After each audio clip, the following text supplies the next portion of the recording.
사람들은 보통 동물이라고 하면 부단히 움직이면서 먹잇감을 얻는 활동적인 생명체로, 반대로 식물은 땅에 뿌리를 받고 고착돼서 생활하는 피동적인 존재로 생각합니다. 하지만 식물도 동물과 마찬가지로 살아남기 위해 또 자기의 후대를 남기기 위해서 부단한 생존 활동을 벌입니다. 어떤 경우에는 동물을 곧잘 다스려 자기 목적에 이용하기도 합니다. 그럼 이 시간부터 식물이 가지고 있는 특이한 생존 방식에 대해서 살펴보기로 합시다.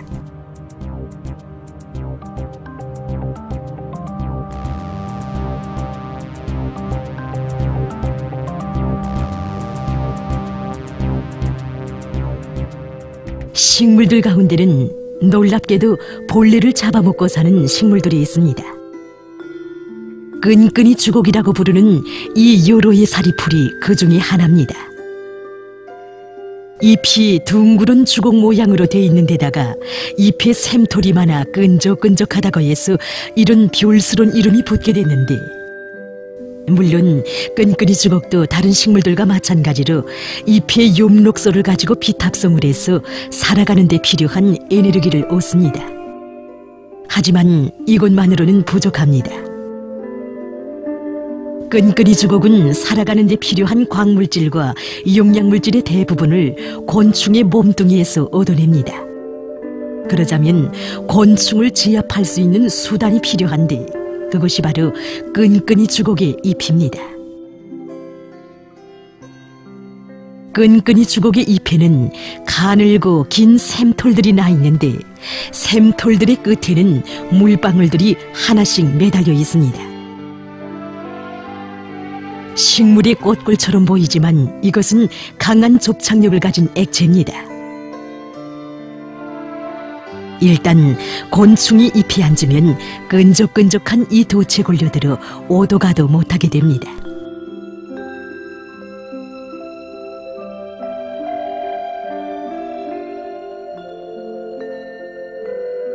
기다렸다는 듯이 끈끈이 주걱의 잎이 오므라들고 샘털들이 구부러지면서 곤충을 꽁꽁 둘러쌉니다.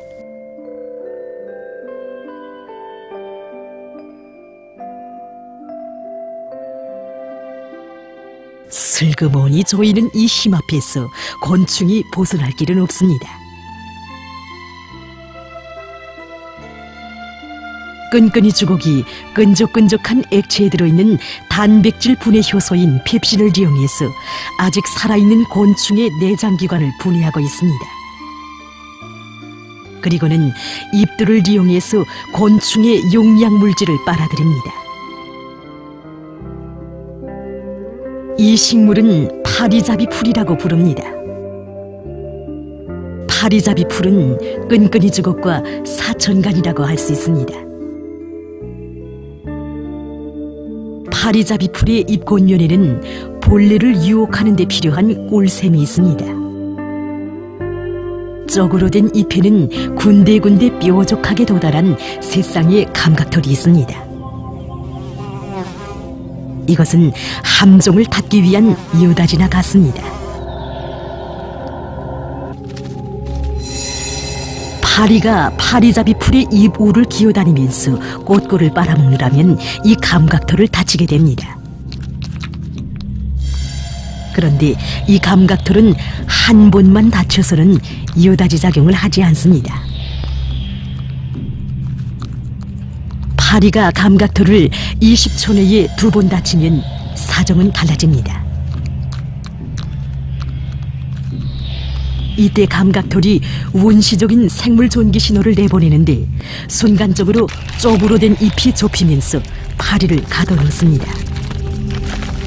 게다가 잎 끝에 나 있는 가시 모양 돌기들이 서로 어기면서 합쳐져 파리가 잎 밖으로 빠져나가지 못하게 합니다.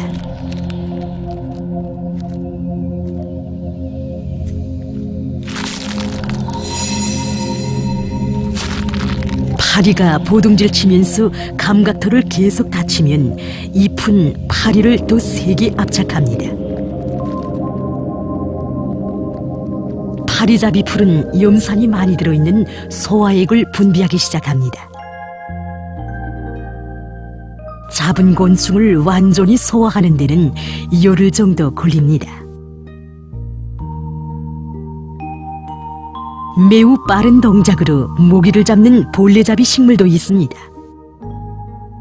호숫가나 무릉댕이의 물밑에서 사는 식물인 통발이 그렇습니다.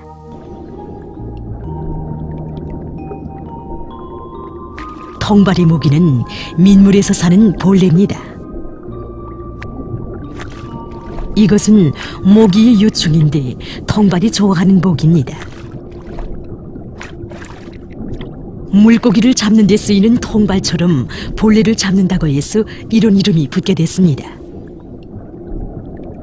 통발에게 붙어있는 이 작은 기포주머니들은 벌레를 잡는 덫으로 이용됩니다. 통발의 매개 기포주머니들은 진공 구조로 되어 있습니다. 기포주머니를 약간만 닫혀도 입구가 안쪽으로 열리면서 모기를 주머니 안으로 빨아들입니다. 이것은 1mm초도 되지 않는 새에 벌어집니다. 그러니 통발을 세계에서 가장 빨리 사냥을 하는 식물이라고 할 수 있습니다.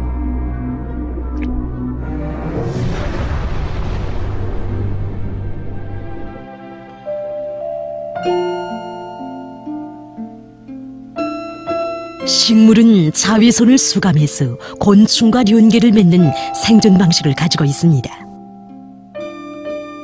식물이 번식을 하자면 꽃가루를 나르는 곤충의 힘을 빌려야 합니다. 그러자면 곤충을 유인해야 합니다. 곤충은 사람들이 볼 수 있는 색, 즉 제일 긴 파장인 붉은색으로부터 감색, 노란색, 풀색, 푸른색, 그리고 제일 짧은 파장을 가진 보라색 이외에도 길이가 짧은 자외선도 볼 수 있습니다. 그러니 곤충은 사람들이 눈으로 느끼는 색과 다른 색으로 식물을 보게 됩니다.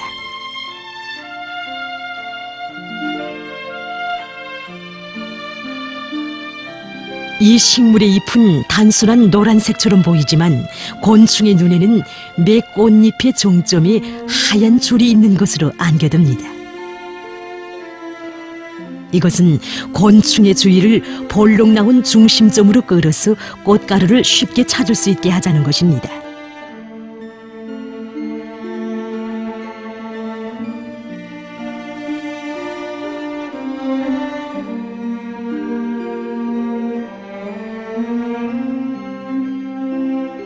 이 꽃 역시 사람의 눈으로는 순수 푸른색으로 보이지만 자외선 빛 조건에서 이것을 관찰하면 흰 잎을 가지고 있다는 것을 알 수 있습니다.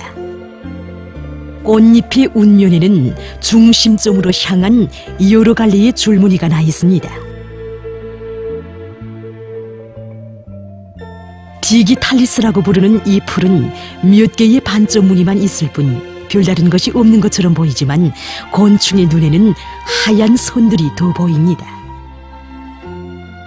이 하얀 선들은 곤충이 꽃꿀이 있는 곳으로 내려앉을 수 있게 활주로를 비치는 조명과 같은 역할을 합니다. 식물은 꽃가루와 꽃꿀이 밤에도 밝은 빛을 낼 수 있게 하는 발광 유전자를 가지고 있습니다.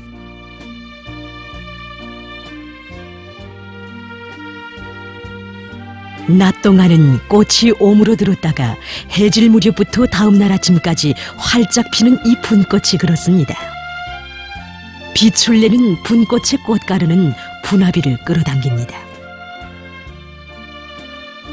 이처럼 자외선을 수감하는 것은 식물이 곤충과 연계를 맺는 한 가지 방식으로 됩니다. 식물은 꽃가루를 나르는 곤충을 끌어당기기 위해 색뿐 아니라 냄새도 이용합니다. 사람의 후각은 꽃들이 풍기는 냄새의 불과 5% 정도밖에 맡지 못합니다. 하지만 곤충들은 사람보다 이 냄새를 더 잘 맡습니다. 곤충들의 촉각은 꽃이 풍기는 냄새에 아주 민감한데 어떤 곤충은 10억분의 1%보다 더 낮은 농도의 냄새도 맡을 수 있습니다. 이러한 능력이면 1.5km 남아 떨어진 곳에서도 꽃의 냄새를 맡을 수 있습니다.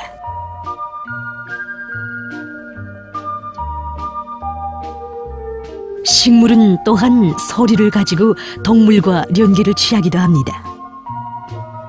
이 식물은 아마조나스 강 유역의 열대우림에서 사는 식물인데 맥의 꽃봉오리는 불과 몇 시간씩만 피어 있으면서 특별한 음조의 소리로 붕붕거리는 꿀볼만 받아들여 자기의 꽃가루를 날아가게 합니다. 이것은 곤충이 자기의 꽃가루를 정확한 목적지에 전달하도록 하기 위해서입니다. 그것을 시험해 볼 수 있습니다. 그러자면 이 식물이 좋아하는 꿀볼이 내는 소리와 꼭 같아야 합니다. 소리가 수꽃술의 생리계통 주파수와 일치되면 공진을 일으킵니다. 그러면 수꽃술에서 꽃가루가 방출됩니다. 하지만 음을 제대로 내지 못하면 꽃망울이 순간적으로 꼭 닫히게 됩니다.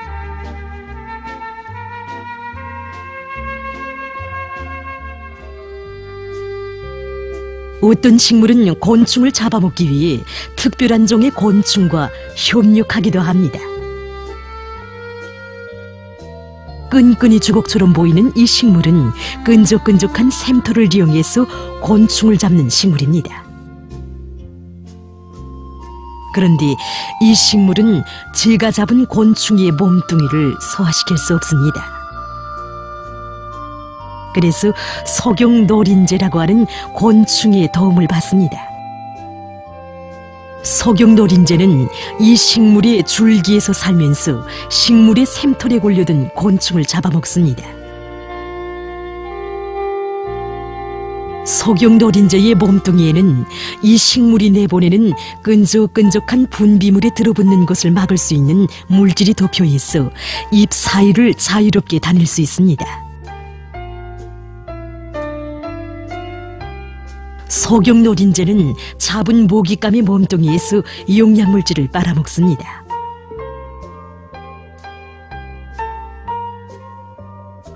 그리고는 분비물을 땅 위에 떨구게 되는데 이것은 식물을 자래우는 데 이용됩니다. 자기의 독특한 방식으로 쉼없이 생명활동을 이어가는 식물들. 그럼 식물들의 특이한 생존 방식에 대해 다음 시간에 계속해서 보기로 하겠습니다.